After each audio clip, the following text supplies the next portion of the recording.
Hello YouTube, Dave here again. Welcome back to my Through the Ages series, where I take a look at the evolution of character classes throughout the history of the Dungeons & Dragons and some other role-playing games, namely Pathfinder. Today we are taking a look at the Paladin class for 5th edition Dungeons & Dragons.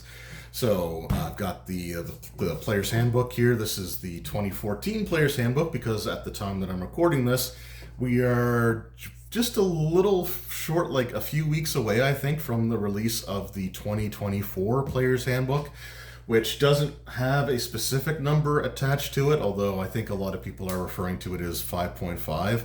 We'll see kind of how I decide to deal with that when the time comes, but today we're taking a look at the original 5th edition Player's Handbook here. So let's just find the Paladin class. Alright, so here we've got the Paladin. So in 5th edition, the Paladin does have d10s for hit dice, or they can gain 6 plus their con modifier. At every level, they are proficient with all armor and shields, along with simple and martial weapons, and then some other proficiencies as dictated by their backgrounds. For saving throws, wisdom and charisma are their two main saving throws. So the Paladin does say here that, interesting enough, so like wisdom and charisma are their main saves. But it does say that like strength should obviously be their highest for their like melee attacks, and then the charisma should be their next highest. And then you sort of choose the like the background stuff that you want there. As far as abilities go, at first level they get Divine Sense. So the presence of strong evil registers on your senses like a noxious odor, and powerful good rings like heavenly music in your ears. As an action, you can open your awareness to detect such forces. Until the end of your next turn, you know the location of any celestial, fiend, or undead within 60 feet of you that is not behind total cover.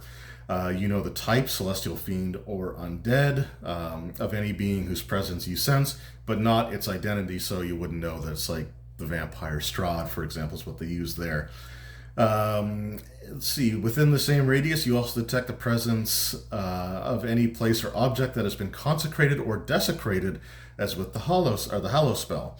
You can use this feature a number of times equal to 1 plus your charisma modifier, and when you finish a long rest, you regain all expended uses. So that's kind of interesting. Like that's sort of the updated version of their Detect Evil, which used to be like an at-will ability, and was something where like it didn't really have those sort of restrictions to it. So I think that the limited use means that you can't just spam it all the time, and I actually kind of like that it's not detecting alignment anymore, so much as it is like specific types of creatures like fiends, undead, or even like celestials. I kind of like that twist on it there. I was in a campaign with a player who was playing a paladin who used their Detect Evil like a magical sonar type of thing, which led to the DM having to come up with ways to sort of misdirect everything that's going on. And with alignments not having as big a role in modern D&D, I kind of like the shift away from that. And again, it's a limited number of uses. That you have to do like a full rest to get back, not even the short rest, which a lot of other abilities return on. So it's kind of cool that they actually went that way with it. Now they also get Lay on Hands, so your blessed touch can heal wounds. You have a pool of healing power that replenishes when you take a long rest, so again another long rest one, which makes sense because Lay on Hands always work that kind of way. With that pool, you can restore a total number of hit points equal to your paladin level times 5. So this is actually a pretty big change there, but there's a little bit more here. We'll read that here in a second. So alternatively, you can expend 5 points from your pool of healing to cure the target of 1 disease or neutralize 1 poison affecting it. You can cure multiple diseases and neutralize multiple poisons with a single use of Lay on Hands, expending hit points separately for each one, and it doesn't work on constructs. So so that's kind of a big change in the Paladin like Lay on Hands, because in the 3rd edition specifically, and I think with first and with AD&D, I think it was what 2 hit points per level, so it was a set number that way. But in third edition, it was your level times your charisma bonus that you would heal back. But here it's just your level times 5. So at first level you can heal 5 points. At level 2 you can heal 10, and so on and so forth. I do kind of like the change because it means that you're not as reliant on the charisma score for that ability anyway. And it can be hard to have a good charisma if you're going to be a frontline fighter type, because you might want your first 2 good scores to be in strength and constitution.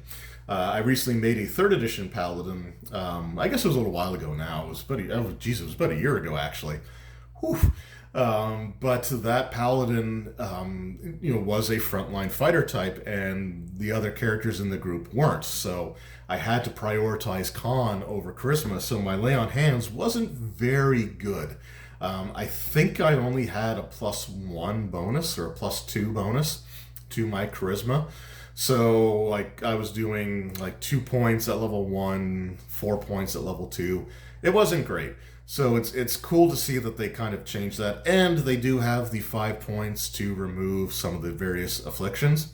Again, not as good as the Pathfinder first edition lay on hands, where as you progress in levels, you get to add, like, I think they were called mercies or blessings to your lay on hands, which just automatically remove certain conditions and afflictions when you spent points of healing or when you spent a use of your lay on hands, because it did work a little bit differently there. But still, you do get a little bit more use out of your lay on hands than just strictly hit point healing. So I think that's really cool. At 2nd level, they get to choose their fighting style, so they can do defense, dueling, great weapon fighting, or protection. So with defense, if you're wearing armor, you gain a +1 bonus to your AC. With dueling, if you're wielding a melee weapon in one hand and no other weapons, you gain a +2 bonus to damage rolls with that weapon. There was a sage advice really early on in the 5e days. I don't know if that information has changed since then, but it was stated that you could have a shield, like your other hand didn't have to be empty, you just couldn't be holding another weapon. So as long as you didn't use that shield as a weapon, then you were fine. That's at least how it was early on. I don't know if that's changed, so I could be wrong there. There's also great weapon fighting, so when you roll a 1 or a 2 on the damage die for an attack that you make with the melee weapon, you're building with 2 hands, you can re-roll the die, but you must use the new roll. The weapon must have the two-handed or versatile property for you to gain this benefit. So you have to be wielding it two-handed, and it has to be able to be wielded two-handed as one of its properties. And if you roll a 1 or a 2, you get to re-roll the die. Now, if you roll a second one, then you're stuck, right? Because you have to use the new roll. But that's still a pretty decent ability. And then they have the protection ability, which when a creature you can see attacks a target other than you, that's basically adjacent to you or within 5 feet of you. Through meditation and... I got ahead of myself there. You can use your reaction to impose disadvantage on the attack roll, but you have to be wielding a shield in order to do that. I made a 5e Paladin years ago for Adventurers League, and I went with the protection fighting style. But it is kind of cool that they have the great weapon fighting. I think they do that specifically for like the half-orc Paladin is actually using a shield. But it's interesting that like they chose the great weapon fighting over some of the other ones. But I guess they wanted to save like the 2-weapon fighting for the ranger. I suppose that makes sense. They do get spell casting starting at 2nd level, so they get it a lot earlier in 5e than they did in any of the previous editions. You have to prepare your Paladin spells, but you can choose from any on the Paladin spell list. Your save DC is equal to 8 plus your proficiency bonus plus your charisma modifier. So the spell casting is where the charisma stuff really kind of comes in, along with some of their skill options, obviously. But that's like their main use, I think, for charisma is their spell casting. So for their DC and their spell attack modifier. At 2nd level, they also get Divine Smite. So when you hit a creature with a melee weapon attack, you can expend 1 Paladin spell slot to deal radiant damage to the target. In addition to the weapon's damage, the extra damage is 2d8 for a 1st level spell slot, plus 1d8 for each spell level higher. I think they cap out at 4th level. I want to say is where they max out. Yeah, 5th level. Okay, so they max out at 5th level. So to a maximum of 5d. Oh, to a maximum of 5d8. So there's no point in using higher than a 3rd level slot on that. That's interesting. The damage increases by 1d8 if the target is an undead or a fiend. So again, interesting. Unlike 3rd edition or Pathfinder smiting, you can actually smite without having to declare ahead of time, and you can do this when you hit. And it doesn't even say that it uses your reaction. It's just something that you can do. Now there are Paladin smiting spells as well that you can cast, or that I think you can expend. I'll have to take a look at some of those because I haven't played a 5e Paladin in a long time. But yeah, the fact that you get to declare it after the hit is pretty good, because it's unlike earlier editions where you can just flat out waste the use of it. I think that I kind of prefer the way that they do it here from the player side of things, because it means that you're going to get the benefit of it. But you have to sacrifice a spell slot in order to do so, instead of just having like a certain number of times per day. At 3rd level, they get Divine Health, which makes them immune to disease. They also choose their Sacred Oath at level 3, which gives them oath spells and the ability to channel divinity. So your oath allows you to channel divine energy to fuel magical effects, and we'll get to those here in a moment. They get their ability score improvements at level 4, 8, 12, 16, and 19. Okay. And you can increase the ability score, one ability score by 2 or 2 by 1. As normally you can increase above 20. I don't know how I feel about that. Like, I don't have a problem with going above 20. I kind of like the way that 2nd edition Pathfinder does their ability score increases, where you get like the +1, the full +1 modifier increase up to 18, and then you have to put 2 increases into an ability to get like the full benefit. And they could have easily have done that, right? Like, you could have said that after 20, each increase, you have to spend a full increase, and it only increases the attribute by 1. I think that still would have worked. I don't know. 20 seems, it's weird that they cap it at 20 and not 18. And there are some classes that go beyond that. I think that's something else that I really would have liked to have seen changed, because like the Barbarian gets to go above 20 when they reach 20th level. So I think that each class should have had something that would increase like their primary attribute, or one of their primary attributes above 20. I think that's something that should have been standard for all the classes, or find a way to let them go beyond, but maybe just they have to commit more of their increases to go beyond 20. I just think there was a way to do it. But anyway, I know 5e is trying to keep the bonuses low, so I understand to an extent. And then at level 5, they get an extra attack. So unlike previous editions, where the Paladin gets the attack rate of the fighter, here they only get the 1 extra attack, whereas the fighter gets to get multiple. I think they get up to like 3 or 4 attacks per round. So it's sort of an interesting change that they made that I guess was designed to make the fighter more optimal that way. But it's interesting nonetheless. They get their Aura Protection at level 6, so whenever you or a friendly creature within 10 feet makes a saving throw, the creature gains a bonus on the saving throw equal to your Charisma modifier to a minimum of +1. You must be conscious to grant the bonus, and at 18th level it increases to 30 feet. So that's an upgraded version of their aura that they had before, which gave you like saves versus fear effects, or some other things as well in Pathfinder 1st edition. But here's just a flat plus or charisma bonus to all saves, which is pretty good. And it does state whenever you or a friendly creature.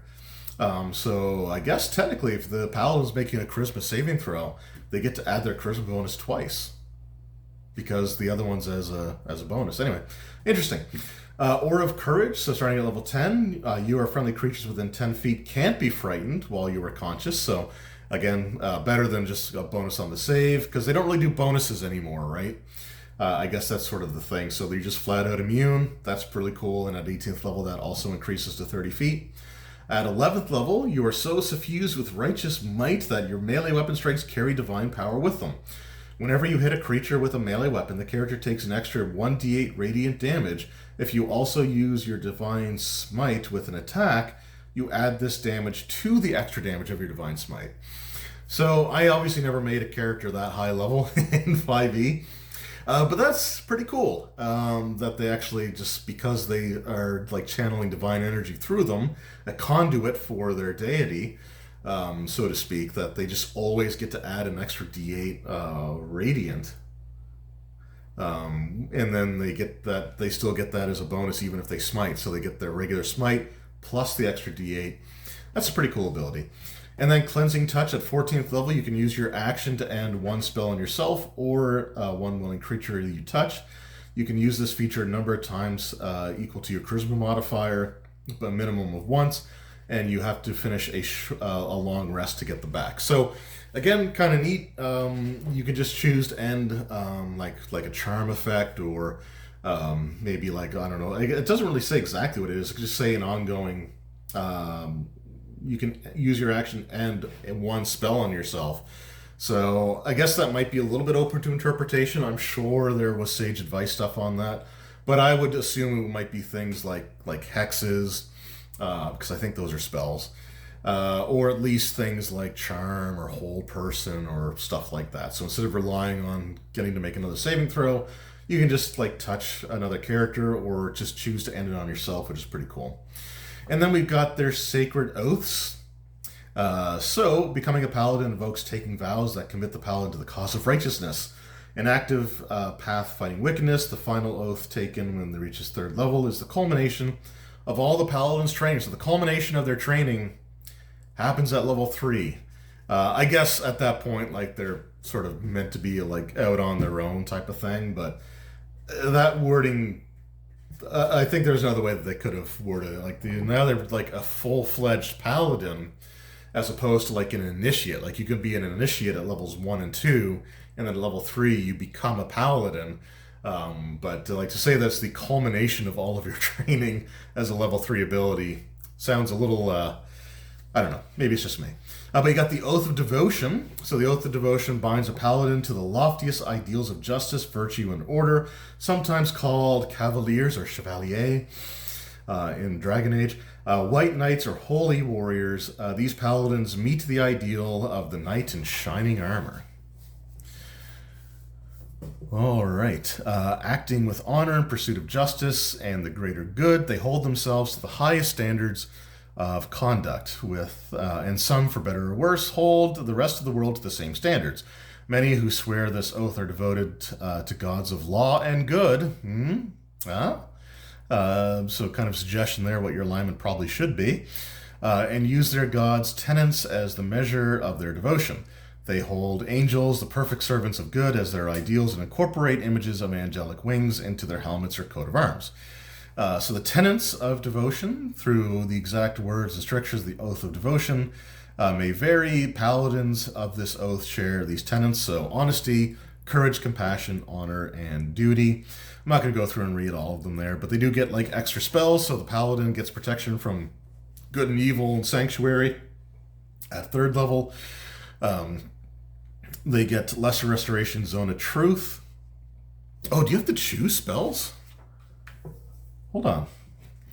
Paladin table shows how many spell slots you can cast. You must do prepare a spell that are available, choosing from the... Okay, no. I guess this just adds to their spell list. So it just seems like some of these should have been on their list anyway. But no, I think for these are always considered to be prepared. So they don't count against the ones that you will normally have prepared per day. There we go. It's been a while since I've run any 5e. Lesser Restoration, Zone of Truth at 5th level. At 9th level, they get Beacon of Hope and Dispel Magic. 13th level, they gain Freedom Movement and Guardian of Faith. 17th level, they get Commune and Flame Strike. Channel Divinity. So as a Sacred Weapon, you gain the following options. So they can do Sacred Weapon or Turn the Unholy. So as an action for Sacred Weapon, you can imbue one weapon you are holding with positive energy using Channel Divinity. For 1 minute, you add your Charisma modifier to attack rolls made with the weapon. Minimum bonus of +1.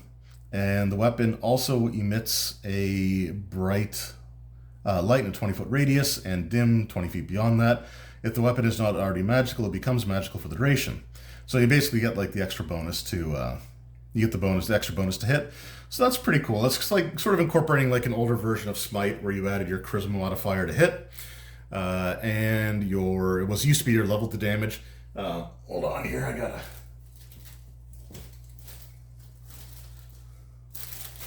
There. So that's pretty cool. That they get that ability. Then for Turn the Unholies in action, you present your holy symbol and speak a prayer, censoring fiends and undead using your channel divinity. Each fiend or undead that can see you or within 30 feet of you, see or hear you within 30 feet of you, must make a wisdom saving throw. If the creature fails its saving throw, it is turned for 1 minute or until it takes damage. A turned creature basically just tries to move away from you for that full minute, but if it takes damage, it breaks out of it. They get Aura of Devotion. At 7th level, you and a friendly creature friendly creatures within 10 feet of you can't be charmed while you're conscious, and that aura expands to 30 feet at 18th level. They get Purity of Spirit, so beginning at 15th level, they're always under the effect of protection from good and evil spell. And then at level 20, they get a Holy Nimbus. So level 20, as an action, you can emanate an aura of sunlight for 1 minute. Bright light shines from you in a 30-foot radius and dim 30 feet beyond that. Whenever an enemy creature starts its turn in the bright light, the creature takes 10 radiant damage. Okay. And that lasts for 10 rounds. In addition, for the duration, you have advantage on saving throws against spells cast by fiends or undead. So again, pretty cool. Once you use this feature, you can't use it again until you finish a long rest. So that was the Oath of Devotion. We got the Oath of Ancients and Oath of Vengeance of the next two. So the Oath of the Ancients is as old as any race of elves and the rituals of druids, sometimes called Fey Knights, Green Knights, or Horn Knights. Paladins who swear this oath cast their lot with the side of the light in the cosmic struggle against darkness because they love the beautiful and life-giving things of the world, not necessarily because they believe the principle of honor, courage, and justice. So, again, you're not forced into an alignment, but this feels like this would be like the chaotic good or chaotic neutral options. For the tenets of the ancients are to kindle the light through your acts of mercy, kindness, and forgiveness. Kindle the light of hope in the world, beating back despair. Shelter the light where there is good, beauty, love, and laughter in the world. Stand against the wickedness that would swallow it. Where life flourishes, stand against the forces that would render it barren. And preserve your own light, delight in song and laughter, in beauty and art. If you allow the light to die in your own heart, you can't preserve it in the world. And then finally, be the light, be a glorious beacon for those who live with despair. Let the light of your joy and courage shine forth with your deeds. I didn't read the other ones for the original, the Oath of Devotion, because I think they're all pretty self-explanatory, kind of like that old school Paladin Code of Honor. But for Ancients and Vengeance, they're going to be different tenets, so we'll take a look at those. For spells, at 3rd level, they get Ensnaring Strike and Speak with Animals. Level 5, they add Moonbeam and Misty Step. At level 9, they get Plant Growth, Protection from Energy. At 13th level, they get Ice Storm and Stone Skin, and at 17th level they add Commune with Nature and Tree Stride as spells that they have prepared. Channel Divinity, so they have Nature's Wrath or Turn the Faithless. So Nature's Wrath, when you use your Channel Divinity to invoke the primeval forces to ensnare a foe as an action, you can cause spectral vines to spring up and reach for a creature within 10 feet of you that you can see. The creature must succeed on a strength or dexterity saving throw, its choice, not your choice, its choice, or be restrained. While restrained by the vines, the creature repeats the saving throw at the end of each of its turns. On a success, it frees itself and the vines vanish. So, I mean, that's kind of neat. I guess it's just kind of like a entangle spell kind of thing. They get a save every round, and the fact that they get to choose, I think I would have preferred that it was just like a static save, like that either you chose or that was just always going to be the same. Like it should always be a dex save to avoid it. And if they fail, then it should be a strength save to break free of the vines, maybe. That's probably the change that I would make to it, but it's an option. And then you got Turn the Faithless, so you can use your Channel Divinity to utter ancient words that are painful for Fae and Fiends to hear. So as an action, you present your holy symbol. Each Fae or Fiend within 30 feet of you that fails their wisdom save becomes turned for 1 minute or until it takes damage. A turned creature must spend its turn trying to move away from the source of, move away from you as it can, and it can't willingly move into a space within 30 feet of you. It also can't take like the it also can't take reactions for its action. It can only use the dash action to try to get away from you. If it has nowhere to go, then it uses the dodge action. So pretty standard turning there. Aura of Warding at 7th level. Ancient magic lies so heavily upon you that it forms an Eldritch Ward. You and friendly creatures within 10 feet have resistance to damage from spells. Holy crap. And that expands to 30 feet. So resistance just flat out means you only take half. And it's not even like certain types of spells. It's just any spells that damage you, you're only taking half. For 7th level ability, that's pretty powerful, I would say. But anyway. And then, it increases a 30-foot radius at level 18. Undying Sentinel, starting at 15th level, when you're reduced to 0 hit points and not killed outright, you can choose to drop to 1 hit point instead. Once you use this ability, you cannot do so until you finish a long rest.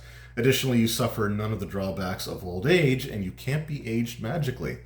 So that part I don't mind too much, because aging doesn't really happen as an effect like it used to. Like back in the day, whenever the haste spell was cast on you, you automatically aged a year.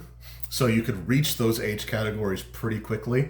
I don't think there's a ton of effects in 5e that actually age you. So I don't know how often that would come into play. But the ability once per day of being able to stay at 1 hit point instead of 0. For a 15th level ability, that feels a little underwhelming as opposed to the 7th level ability where you can just take half damage from all spells, which feels a little bit powerful for a 7th level ability. But, I guess I didn't write the rules. And then you get Elder Champion at level 20. You can assume the form of an ancient force of nature, taking on the appearance of your choice. For example, your skin might turn green or take on a bark-like texture. Your hair might become leafy or moss-like.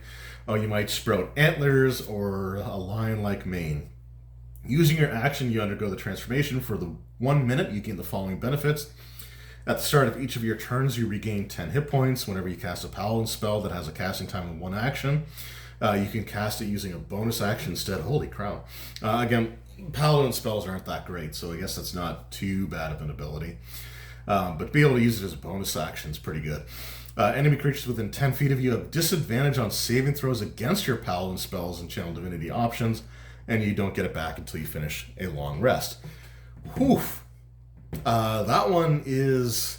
So I'm currently going through a playthrough of Baldur's Gate 3 with roll stats. We're going through like Xbox Live. And I made an Oath of the Ancients Paladin, I think mainly for like the spell options that they gave. It'll be interesting to see how many of these abilities they end up getting, because we're only like level 3, I think, at this point. But yeah, interesting. Interesting. And then we have Oath of Vengeance, which feels very un-Paladin-like, but I guess here we go. The Oath of Vengeance is a solemn commitment to punish those who have committed a grievous sin. Okay, I guess that's Paladin-like. When evil forces slaughter helpless villagers, when an entire people turns against the will of the gods. Okay.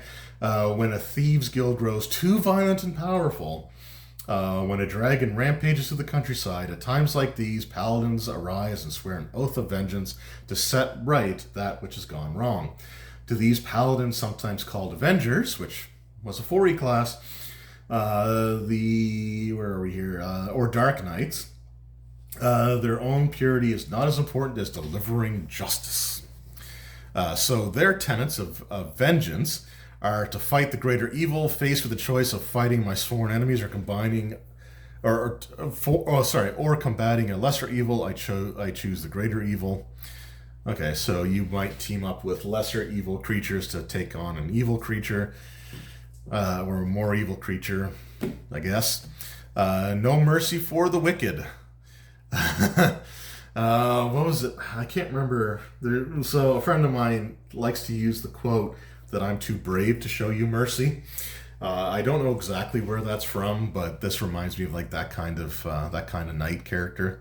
By any means necessary, my qualms can't get in the way of exterminating my foes, and restitution of my foes wreak ruin on the world is because I failed to stop them. I must help those harmed by their misdeeds. Okay. For their Oath of Vengeance spells, they get Bane and Hunter's Mark, which is normally a ranger spell. At 5th level, they get Hold Person and Misty Step. At 9th level, they get Haste and Protection from Energy. 13th level, Banishment and Dimension Door. And then 17th level, they gain Hold Monster and Scrying. 17th level for Scrying, eh? I feel like they kind of got the creamy end of the stick with that one. Alright, Channel Divinity. When you take this oath, the 3rd level, you gain the following options. So you can Abjure Enemy or Vow of Enmity. So for Abjure Enemy, as an action, you can present your holy symbol and speak a prayer. Oh, okay, wait, they're... so they become frightened for 1 minute or until it takes any... Okay, so you just... Basically, it's like turning against your enemy. Interesting. It's weird that they had that. I guess they've done it in alphabetical order. So yeah, I don't know why they just don't call it turn enemy.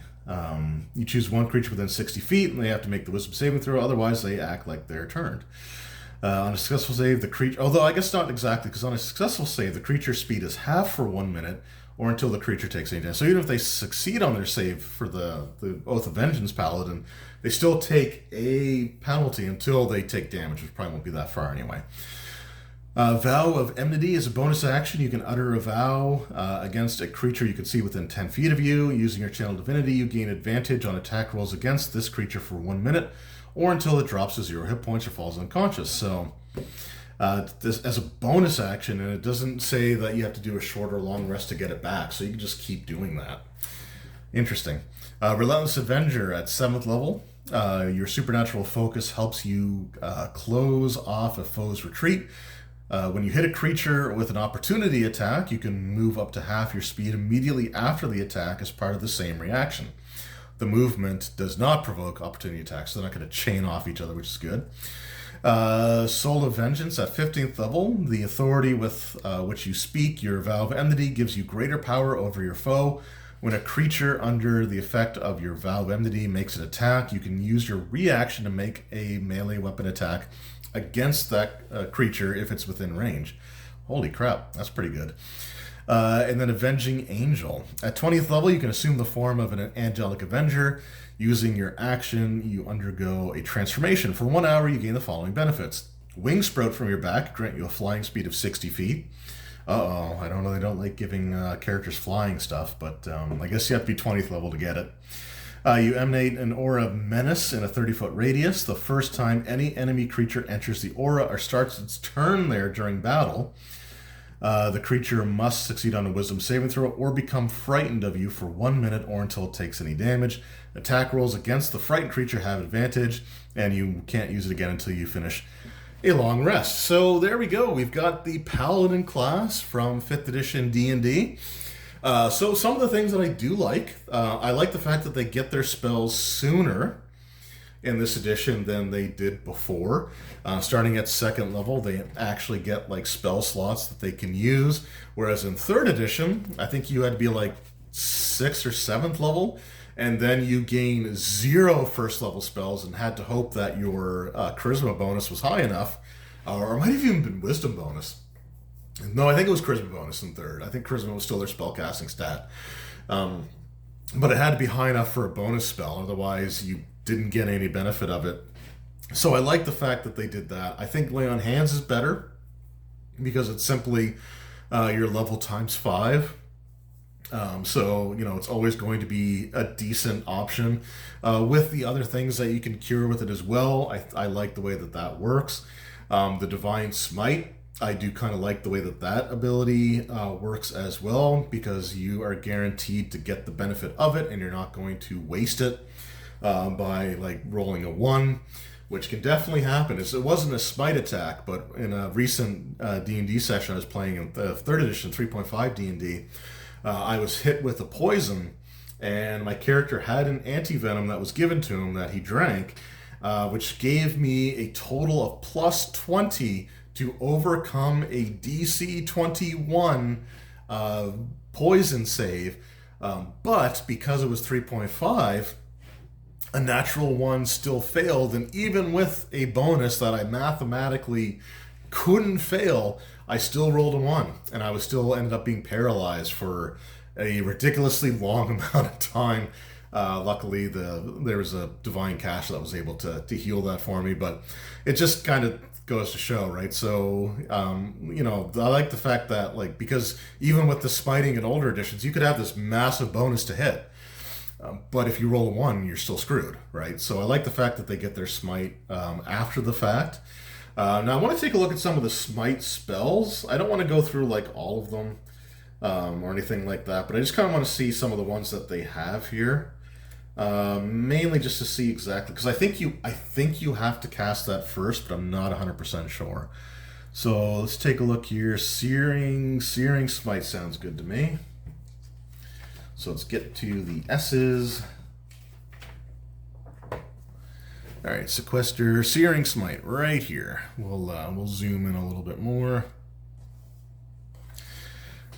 All right, casting time with bonus action. Okay, concentration up to a minute. The next time you hit a creature with a melee weapon during the spell's duration, your weapon flares to life. Flares with white hot intensity, and the attack deals an extra d6 fire damage to the target, and also causes the target to ignite in flames. Okay. So yeah, you do have to cast those ones first. So, I mean, that's good to know. I guess with the smite spells, they don't get to like just add them to their smite. It is a bonus action to cast, and it lasts for a minute. But with these, it's basically when you hit, the spell ends, right? And it says it right there in the successful. If the target comes with a 5 feet or use, maybe it doesn't specify. At the start of each of its turns, okay. But where are we here? The attack deals an extra 1d6 to the target and causes the target to, I guess maybe it doesn't immediately burn up. I'd have to take a look at that. If you guys know, because again, it's been a while since I've run 5th edition.